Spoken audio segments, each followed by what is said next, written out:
सुप्रभात बच्चों। कक्षा 10वीं, विषय हिंदी, पाठ जॉर्ज पंचम की नाक और व्याख्यान संख्या 2। ये पाठ आपकी हिंदी की जो पूरक पुस्तक कृतिका है भाग 2 उसमें से लिया गया है और इसके लेखक कमलेश्वर जी हैं और पाठ का नाम जॉर्ज पंचम की नाक है। इस पाठ का कुछ अंश हमने व्याख्यान 1 में पढ़ लिया था। आज हम इसका थोड़ा भाग आगे पढ़ेंगे। सबसे पहले हम लेखक परिचय जान लेते हैं। कमलेश्वर जी का जन्म 6 जनवरी 1932 को हुआ था और इनका निधन 27 जनवरी 2007 को हुआ था। तो कमलेश्वर जी जो थे वो दूरदर्शन के महानिदेशक पद पर आसीन कमलेश्वर ने सारिका, दैनिक जागरण और दैनिक भास्कर जैसी कई पत्र पत्रिकाओं का संपादन भी किया है। साहित्य अकादमी पुरस्कार से कमलेश्वर जी को सम्मानित किया गया है। भारत सरकार ने पद्म भूषण से भी इनको सम्मानित किया है। इनकी रचनाओं में अत्यधिक तेजी से बदलने वाले समाज का बहुत ही मार्मिक और संवेदनशील चित्रण दिखाई देता है। आधुनिक महानगरीय सभ्यता में मानव के अकेलेपन की पीड़ा का चित्रण करना इनकी रचनाओं की विशेषता रही है। इन्होंने सारा आकाश, ऐमानुस, आंधी, सौतन की बेटी, लैला व मौसम आदि फिल्मों की पटकथा लिखी है। यानी इन्होंने इन फिल्मों की जो कहानी है, पटकथा जो है वो लिखी है। दूरदर्शन के धारावाहिकों में इन्होंने दूरदर्शन के धारावाहिकों का भी लेखन किया है, जिनमें से चंद्रकांता, युग, बेताल पचीसी, आकाशगंगा, रेत पर लिखे नाम आदि जैसे कई नाटक हैं जिनका दूरदर्शन पर प्रसारण भी हो चुका है। और इनकी जो रचनाएं हैं कमलेश्वर जी की रचनाओं में इनकी कहानी संग्रह के अंदर कहानियों में आती है राजा निरंबसिया, खोई हुई दिशाएं, 16 छतों वाला घर।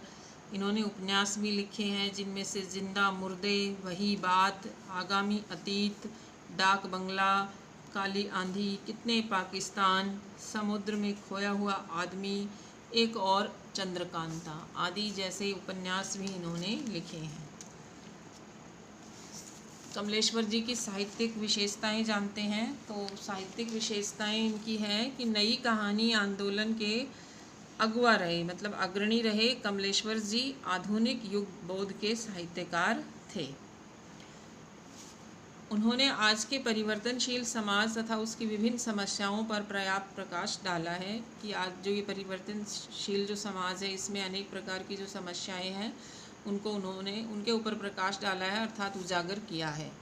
उन्होंने अपनी कहानियों तथा उपन्यासों में महानगरीय जीवन की विसंगतियों तथा विषमताओं का यथार्थ वर्णन किया है, मतलब उस सच्चाई का वर्णन किया है। उन्होंने मानवतावाद, नारी उत्पीड़न, शोषण, बेरोजगारी तथा सामाजिक विषमता के संवेदनशील चित्र अंकित किए हैं। कहीं कहीं ये सामाजिक बुराइयों पर करारा व्यंग्य करते हुए दिखाई देते हैं। पाठ का परिचय जान लेते हैं कि पाठ जो है उसका संक्षिप्त परिचय। तो प्रस्तुत जो पाठ है जॉर्ज पंचम की नाक में कमलेश्वर ने नाक कटना और नाक काटना मुहावरे के अर्थ का विस्तार करते हुए अंग्रेज़ों से स्वतंत्रता प्राप्ति के पश्चात भी सत्ता से जुड़े लोगों की औपनिवेशिक मानसिकता और विदेशी आकर्षण को व्यंग्य का निशाना बनाया है। इस पाठ में उन्होंने रानी एलिजाबेथ भारत आई थी तो उसके आगमन पर हिंदुस्तान में किस प्रकार की क्या क्या तैयारियां चली हुई थी, सरकारी तंत्र कैसे हिल गया था कि किस तरह से उनका स्वागत किया जाए, क्योंकि उनको अपनी नाक बचानी थी, अपना मान सम्मान बचाना था और उसको बचाने के लिए उन्होंने क्या क्या प्रयास किए, तो इसका इसमें वर्णन किया गया है इस पाठ के अंदर। तो जो अंश हम पढ़ेंगे उसके अंतर्गत आने वाले कठिन शब्दों के अर्थ जान लेते हैं। सरगर्मी, सरगर्मी का अर्थ होता है हलचल। खैर ख्वाह, शुभ कामना करने वाले, अर्थात हमारी जो शुभकामना मतलब हमारा जो भला चाहते हैं, इस तरह के। मसला, मसला का अर्थ है समस्या या कोई मामला। मशवरा, मशवरा का अर्थ होता है सलाह देना, कोई राय देना। दिमाग खरोंचना, दिमाग खरोंचना का अर्थ है दिमाग लगाना। हाजिर, हाजिर का अर्थ है उपस्थित। हुक्काम, हुक्काम कहते हैं शासक को। लाचार, बेबस। लटके मतलब उदासी से भरे हुए, चेहरे जो थे वो लटके हुए थे, तो वो चेहरे कैसे थे? उदासी से भरे हुए थे। पेट चीरना, अंदर तक निरीक्षण करना, मतलब किसी चीज़ की गहराई तक जांच करना। बदहवास, घबराए हुए। बयान का अर्थ होता है वचन। खता, खता का अर्थ, ये उर्दू शब्द है, खता का अर्थ होता है गलती, दोष, भूल हो गई हो कोई, तो कि मेरी खता माफ़ करें। हज़म, हज़म का अर्थ होता है हज़म करना, खा जाना, किसी चीज़ को मतलब पचा जाना। दारोमदार, दारोमदार का अर्थ होता है जिम्मेदारी या उत्तरदायित्व। जान में जान आना, आशा के कारण आनंद आना, खुशी मिलना, मतलब जैसा हम चाहते थे वैसा ही हो गया तो उसमें हमें खुशी मिलती है। हताश, उदास या निराश। लानत का अर्थ है धिक्कार का, लानत बरसना, तो लानत का अर्थ होता है धिक्कार का भाव होना, मतलब लानत है तुम्हारी अक्ल पर कि धिक्कार है। इजाज़त, अनुमति, सिर लटकाना, उदास और हताश होना। चप्पा चप्पा खोजना, चप्पा चप्पा हर जगह, खोजना का अर्थ क्या होता है? ढूंढना, कि किसी चीज़ को ढूंढने के लिए मैंने चप्पा चप्पा खोज डाला, मतलब हर जगह उसको मैंने ढूंढा। बाल डांस, बाल डांस जो होता है वो विदेशी नृत्य का एक प्रकार है, यानी कपल डांस। तैश, तैश का अर्थ होता है आवेश या जोश, मतलब तैश में आकर कहा, आवेश में आकर कहा या जोश में आकर कहा। आँखों में चमक आना, आशा का भाव जागना। क्षण, क्षण का अर्थ होता है पल या अवसर। होशियारी, होशियारी का अर्थ है सावधानी या समझदारी, कि काम को बड़ी होशियारी के साथ किया, बड़ी सावधानी के साथ किया, बड़ी समझदारी के साथ किया। अब हम पाठ को पढ़ेंगे, तो पाठ के लिए हमने मुख्य कुछ संकेत बिंदु बनाए हैं, उसको हम संकेत बिंदुओं के आधार पर अब इस पाठ को पढ़ेंगे। इस पाठ का कुछ अंश हमने आपको पहले व्याख्यान में पढ़ा दिया था, आशा है आपने उसको पढ़ा होगा। हमारे पढ़ाने के बाद आपको जो अंश हम पढ़ाते हैं उसको आप स्वयं भी पढ़ें, अपनी पुस्तक में से उसको एक बार ज़रूर पढ़ें। तो पहला संकेत बिंदु है कि व्यवस्था पर व्यंग्य, कि जो व्यवस्था थी उसके ऊपर व्यंग्य किया गया है।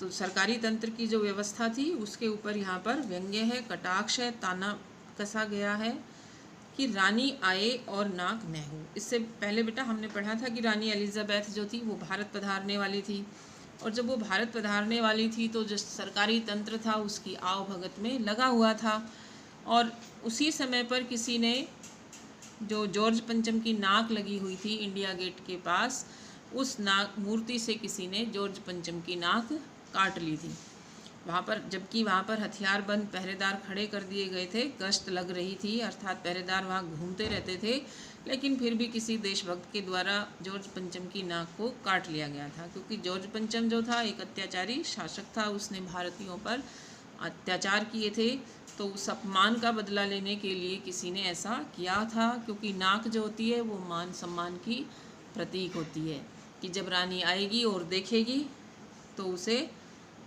उसका अपमान ही होगा। लेकिन सरकारी तंत्र जो था वो किसी भी हाल में उस नाक को लगाना चाहता था, क्योंकि उनको अपनी नाक बचानी थी। उनका मानना था कि अगर जॉर्ज पंचम की लाट पर नाक नहीं रहेगी तो हमारी भी नाक नहीं रहेगी, अर्थात हमारा भी मान सम्मान नहीं बचेगा। तो रानी आए और नाक न हो, कि रानी जब हिंदुस्तान आए और नाक नहीं हो तो एकाएक परेशानी बढ़ी, कि अचानक से परेशानी बढ़ गई, बड़ी सरगर्मी शुरू हुई, कि बड़ी हलचल शुरू हो गई। देश के खैर ख्वाहों की एक मीटिंग बुलाई गई। खैर ख्वाहों की मीटिंग, खैर ख्वाह कौन होते हैं? भलाई चाहने वाले, कि जो देश का भला चाहते थे उनकी एक मीटिंग, सभा बुलाई गई और मसला पेश किया गया। मसला मतलब जो मामला था, जो समस्या थी, उसको पेश किया गया कि क्या किया जाए, कि भाई अब क्या करें। वहाँ सभी सहमत थे कि अगर यह नाक नहीं है तो हमारी भी नाक नहीं रह जाएगी। अर्थात उस सभा के अंदर, उस मीटिंग के अंदर जितने भी लोग आए थे तो उन सभी का मत था, वो इस बात पर सहमत थे कि अगर जॉर्ज पंचम की नाक नहीं रही तो हमारी भी नाक नहीं रहेगी, अर्थात हमारा भी मान सम्मान नहीं बचेगा, रानी के सामने हमारा मान सम्मान नहीं बचेगा। तो उच्च स्तर पर मशवरे हुए कि सलाह मशवरा किया गया, दिमाग खरोंचे गए, दिमागों को टटोला गया और यह तय किया गया कि हर हालत में इस नाक का होना बहुत ज़रूरी है। और यह निर्णय लिया गया, यह निश्चित किया गया कि भाई कुछ भी हो लेकिन इस नाक का होना बहुत आवश्यक है, क्योंकि अगर यह नाक नहीं रही तो रानी के सामने हम अपना मुंह कैसे दिखाएंगे। यह तय होते ही एक मूर्तिकार को हुक्म दिया गया। जब यह बात तय हो गई, ये निर्णय ले लिया गया कि हर हाल में नाक होनी चाहिए, तो एक मूर्तिकार को हुक्म दिया गया कि वह फ़ौरन दिल्ली में हाजिर हो। फ़ौरन का अर्थ होता है तुरंत, कि वह जल्दी से दिल्ली में तुरंत हाजिर हो। हाजिर का अर्थ क्या था? उपस्थित हो। अगला संकेत बिंदु है हमारा मूर्तिकार द्वारा समस्या रखना। जब मूर्तिकार को बुलाया गया दिल्ली में तो मूर्तिकार आ गया वहाँ पर, लेकिन उसकी भी अपनी ही समस्या थी, तो उस समस्या को उसने उन अधिकारियों के सामने रखा, हुक्कामों के सामने रखा। तो मूर्तिकार यूँ तो कलाकार था पर ज़रा पैसे से लाचार था। कि जो मूर्तिकार था अच्छा कलाकार था लेकिन गरीब था, पैसे से बेचारा लाचार था। आते ही उसने हुक्कामों के चेहरे देखे, तो जब वह आया तो उसने जो अधिकारी थे, जो शासक थे, उनके चेहरे देखे। अजीब परेशानी थी उन चेहरों पर, और जो चेहरे देखे उनके चेहरों पर एक अजीब तरह की ही परेशानी का भाव देखा। कुछ लटके हुए थे, कि कुछ चेहरे जो थे वो बड़े ही उदास थे, लटके हुए थे, कुछ उदास और कुछ बदहवास थे, बड़े डरे हुए, सहमे हुए से, इस तरह से थे। उनकी हालत देखकर लाचार कलाकार की आंखों में आंसू आ गए। जब मूर्तिकार ने उन चेहरों को देखा, उन लोगों को देखा, तो उसकी आंखों में आंसू आ गए। तभी एक आवाज़ सुनाई दी। तो कलाकार की आंखों में आंसू आ गए थे, तभी उसको एक आवाज़ सुनाई दी, मतलब किसी ने उसको कुछ कहा। मूर्तिकार जॉर्ज पंचम की नाक लगानी है, कि मूर्तिकार जॉर्ज पंचम की तुम्हें नाक लगानी है। मूर्तिकार ने सुना और जवाब दिया, नाक लग जाएगी। मूर्तिकार ने क्या जवाब दे दिया कि भाई नाक जो है वो लग जाएगी, पर मुझे यह मालूम होना चाहिए कि यह लाट कब और कहाँ बनी थी। लाट का अर्थ क्या होता है? मूर्ति। तो मूर्तिकार ने यहाँ उनसे यह पूछा कि भाई मुझे यह बताओ कि यह लाट कब बनी थी और कहाँ से बनी थी। यानी लाट जो थी वो पत्थर की थी मूर्ति, तो मूर्ति बनाने के लिए जो पत्थर था वह कहाँ से लाया गया था, इस लाट के लिए पत्थर कहाँ से लाया गया था। तो इन सारी बातों की जानकारी मुझे पहले दो, तो मैं नाक अवश्य ही लगा दूंगा। अगला संकेत बिंदु है सत्तारूढ़ मौजूदा व्यवस्था पर व्यंग्य। यहाँ पर जो सत्तारूढ़ मौजूदा व्यवस्था है उसके ऊपर भी व्यंग्य किया गया है, कि जो सरकारी अधिकारी होते हैं वो किस तरह से एक दूसरे के ऊपर अपनी जिम्मेदारियों को टाल देते हैं, जिम्मेदारियों से भागते हैं और एक दूसरे के ऊपर उसको थोपते रहते हैं। तो सब हुक्कामों ने एक दूसरे की तरफ ताका, कि जो शासक थे उन्होंने एक दूसरे की तरफ देखा, और देखा किस तरह से कि एक की नज़र ने दूसरे से कहा कि यह बताने की जिम्मेदारी तुम्हारी है, कि एक दूसरे से यह कहता हुआ दिखाई दिया कि भाई यह बात बताने की जिम्मेदारी तुम्हारी है। तो बात कौन सी थी? कि लाट का पत्थर जो था वो कहाँ से लाया गया था और यह मूर्ति कब बनी थी। तो इसकी जिम्मेदारी एक दूसरे की बता रहे थे। खैर, मसला हल हुआ। एक क्लर्क को फ़ोन किया गया, तो फिर उन शासकों ने एक क्लर्क को फ़ोन किया, उसको बुलाया गया और इस बात की पूरी छानबीन करने का काम सौंप दिया गया। और बात कौन सी? कि पत्थर कहाँ से लाया गया और मूर्ति कब बनी थी, कि भाई इसकी पूरी छानबीन करने का काम किसको सौंप दिया? क्लर्क को सौंप दिया।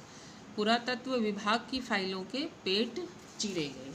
तो पुरातत्व विभाग की जो फाइलें रखी हुई थी उनके पेट चीरे गए। पेट चीरे गए मतलब उनका अंदर तक निरीक्षण किया गया, गहराई से उनकी जांच की गई। तो पुरातत्व विभाग का जो काम होता है वो होता है कि भाई इस धरती में जो दबा इतिहास जो होता है उसके पन्नों को उजागर करना, उन चीज़ों की हमें जानकारी देना। भौतिक अवशेषों के अध्ययन का विषय है ये, और भौतिक पर्यावरण और प्राकृतिक पर्यावरण में होने वाले बदलावों का अध्ययन करता है। तो उनकी फाइलों के पेट चीरे गए, उन फाइलों में अंदर तक जांच की गई गहराई से। क्लर्क ने लौटकर कमेटी के सामने कांपते हुए बयान दिया। तो क्लर्क जो था उन फाइलों की छानबीन करके कमेटी के सामने आया और बेचारे ने डरते डरते कहा, सर मेरी खता माफ़ हो। कि सर मेरी खता का अर्थ है मेरी गलती, मेरा दोष, मेरी भूल, उसे क्या कर दिया जाए, माफ़ कर दिया जाए। फाइलें सब कुछ हजम कर चुकी है, कि फाइलें जो है वो सब कुछ पचा चुकी है, अर्थात क्लर्क को किसी तरह की कोई जानकारी उन फाइलों से हासिल नहीं हुई। उसको यह पता नहीं चला कि मूर्ति कब बनी थी और मूर्ति बनाने के लिए पत्थर कहाँ से लाया गया था। हुक्कामों के चेहरे पर उदासी के बादल छा गए। तो जो शासक थे, जो अधिकारी थे, अब उनके चेहरों पर उदासी के बादल छा गए थे, अर्थात वे सभी उदास हो गए थे। एक खास कमेटी बनाई गई, तो उसके लिए एक खास कमेटी बनाई, एक विशेष कमेटी तैयार की गई और उसके जिम्मे यह काम दे दिया गया कि जैसे भी हो यह काम होना है और इस नाक का दारोमदार मतलब उत्तरदायित्व या जिम्मेदारी आप पर है। अगला संकेत बिंदु है पत्थर की खोज। तो अब जो मूर्तिकार था वो बेचारा पत्थर का उसे पता तो नहीं चला कि पत्थर कहाँ से आया था और ये जो मूर्ति थी कब बनी थी, तो उस बारे में उसे कुछ भी पता नहीं चला हुक्कामों से। तो मूर्तिकार को फिर बुलाया गया और उसने मसला हल कर दिया, क्योंकि मूर्तिकार जो था कलाकार था अच्छा, लेकिन पैसे से लाचार था। तो बेचारा लाचार था तो काम तो उसको करना ही था। तो वह बोला, पत्थर की किस्म का ठीक पता नहीं चला तो परेशान मत होइए। क्या आप लोगों को अगर पत्थर के बारे में कोई जानकारी नहीं मिली कि पत्थर कहाँ से आया था, कैसा था, तो आप लोग परेशान मत होइए। मैं हिंदुस्तान के हर पहाड़ पर जाऊँगा, कि हिंदुस्तान में जितने भी पहाड़ी क्षेत्र हैं मैं हर क्षेत्र में जाऊँगा और ऐसा ही पत्थर खोज कर लाऊँगा।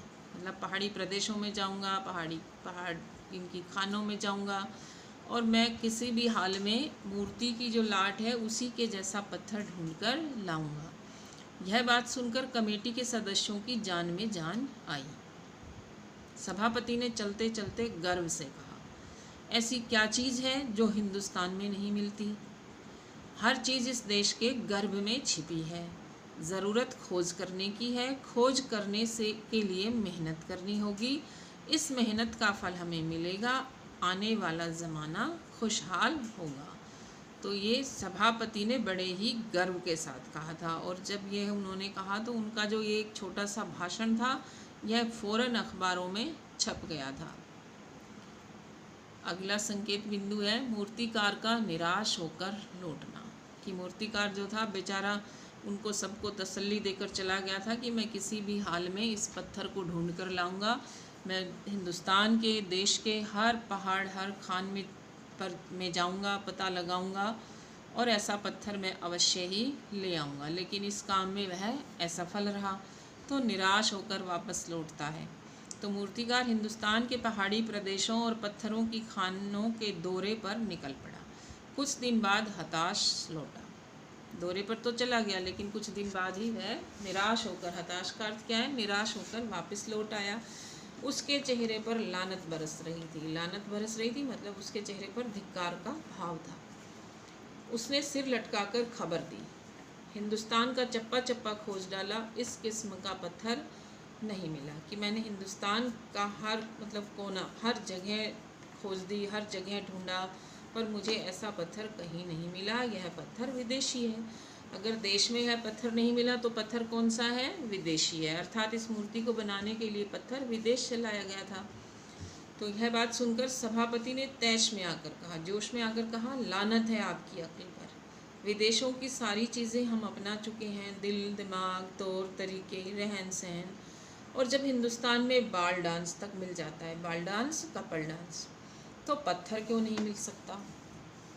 अगला संकेत बिंदु है, अपने देश के किसी नेता की मूर्ति से नाक उतार ली जाए। तो अब मूर्तिकार जो था उसने एक और उनको सलाह दी। तो सलाह क्या थी कि भाई अगर पत्थर नहीं मिला तो कोई बात नहीं, हमारे देश में भी नेताओं की और शहीदों की मूर्तियां लगी हुई है, तो किसी एक की नाक उतार कर जॉर्ज पंचम की नाक पर लगा देते हैं। मूर्तिकार चुप खड़ा था, सहसा उसकी आंखों में चमक आ गई। उसने कहा, एक बात मैं कहना चाहूँगा, लेकिन इस शर्त पर कि यह बात अखबार वालों तक न पहुँचे। अब उसने कमेटी के लोगों के सामने शर्त रख दी कि मैं कुछ कहना चाहता हूँ, परंतु मेरी यह शर्त है कि मेरी कही हुई बात अखबारों तक न जाए। सभापति की आंखों में भी चमक आ गई। चपरासी को हुक्म हुआ और कमरे के सब दरवाजे बंद कर दिए गए। तब मूर्तिकार ने कहा, देश में अपने नेताओं की मूर्तियाँ भी हैं। अगर इजाज़त हो, मंजूरी हो, अनुमति हो और आप लोग ठीक समझे तो मेरा मतलब है, तो जिसकी नाक इस लाट पर, इस मूर्ति पर ठीक बैठे उसे उतार लाया जाए। और यह बात सुनकर सबने सबकी तरफ देखा कि जो लोग वहाँ थे वो एक दूसरे की तरफ देख रहे थे, मतलब सबकी तरफ देख रहे थे। और सबकी आंखों में एक क्षण की बदहवासी, सबकी आंखों में एक पल के लिए बदहवासी के बाद खुशी तैरने लगी थी। सभापति ने धीमे स्वर में कहा, लेकिन बड़ी होशियारी से, यानी सभापति ने उसको इस काम के लिए इजाज़त दे दी, अनुमति दे दी, और साथ ही क्या कह दिया कि यह काम बड़ी होशियारी के साथ, बड़ी सावधानी के साथ करना है। तो बेटा आज हम इतना ही पढ़ेंगे इस पाठ को, और इस पाठ पर आधारित हम आपको, मतलब इस जितना हमने अंश पढ़ाया उसी विषय वस्तु पर आधारित हम आपको गृह कार्य में प्रश्न दे रहे हैं। उन प्रश्नों के उत्तर आपको अपनी उत्तर पुस्तिका में लिखने हैं, लेकिन लिखने से पहले पाठ को अपनी पुस्तक से एक बार ज़रूर पढ़ना है। तो पहला प्रश्न है, यह जानने के लिए क्या किया गया कि लाट का पत्थर कहाँ से आया था। दूसरा प्रश्न है, सभापति का कौन सा छोटा सा भाषण अखबारों में छप गया। तीसरा प्रश्न है हमारा, मूर्तिकार पत्थर की तलाश में कहाँ कहाँ गया, निराश होकर लौटने पर उसने क्या कहा। अब हमने व्याख्यान 1 में जो आपको गृह कार्य दिया था उन प्रश्नों के उत्तर आपने लिख लिए होंगे। उन प्रश्नों के उत्तर इस प्रकार होंगे। पहला प्रश्न था, इंग्लैंड की रानी के हिंदुस्तान आगमन पर अखबारों में क्या क्या छप रहा था, कि जब इंग्लैंड की रानी हिंदुस्तान आई तो अखबारों में क्या क्या छापा जा रहा था। तो इंग्लैंड की रानी एलिजाबेथ के हिंदुस्तान में आने पर अखबारों में की जाने वाली तैयारियों की खबरें छप रही थीं। रानी के द्वारा पहने जाने वाले वस्त्रों का उनमें वर्णन था। रानी की जन्मपत्री भी छप रही थी। प्रिंस फिलिप के कारनामे भी छापे जा रहे थे। उनके नौकरों के बारे में भी छापा जा रहा था, और बावर्चियों के बारे में भी, यानी रसोइयों के बारे में भी, उनके खानसामों के बारे में, उनके अंगरक्षकों की लंबी चौड़ी बातों के साथ साथ शाही महल में पलने वाले कुत्तों तक की तस्वीरें भी अखबार में छप रही थी। मतलब ये सारी चीज़ें अखबारों में छापी जा रही थी। दूसरा प्रश्न था, जॉर्ज पंचम की नाक किसने काटी होगी और क्यों। तो इसका उत्तर होगा कि जॉर्ज पंचम एक निर्दयी शासक था, मतलब एक क्रूर शासक था। उसने भारतीयों के साथ अपमानजनक व्यवहार किया था, इसलिए किसी देशभक्त व स्वाभिमानी व्यक्ति ने जॉर्ज पंचम की नाक काटकर भारतीयों के अपमान का बदला लिया होगा, इसलिए उसने जॉर्ज पंचम की नाक काट दी थी। तीसरा प्रश्न था, रानी एलिजाबेथ के आगमन के समय कौन सी मुसीबत आ पड़ी थी, कि जब रानी एलिजाबेथ भारत आई थी तो उस समय जो सरकारी तंत्र के लोग थे उनके सामने कौन सी मुसीबत थी। तो रानी एलिजाबेथ के आगमन के कुछ समय पहले जॉर्ज पंचम की मूर्ति की नाक चोरी हो गई थी। रानी आकर जब उस मूर्ति को देखती तो भारतीयों के विषय में क्या सोचती, बस यह नाक कटना ही उस समय भारतीय प्रशासन की सबसे बड़ी समस्या बन गई थी। उस कटी हुई नाक के स्थान पर वैसी ही नाक कैसे लगाई जाए, कि भाई जो नाक काट ली गई थी उसके स्थान पर बिल्कुल वैसी ही नाक कैसे लगाई जाए। सरकारी तंत्र के सामने रानी के आगमन पर यही मतलब यह काम मुसीबत था, या यही उनके लिए समस्या उत्पन्न हो गई थी। तो आशा है कि आपको प्रश्नों के उत्तर समझ आ गए होंगे। आपने अपनी उस उत्तर पुस्तिका में भी लिखे होंगे, तो उनसे मिलान करके देख लीजिए। अगर आपके प्रश्नों के उत्तर ठीक है तो ठीक है, और अगर आपको कहीं कोई त्रुटि लगती है या कुछ उसमें कमी लगती है तो आप उसको इन उत्तरों की सहायता से अपने उसमें सुधार कीजिए।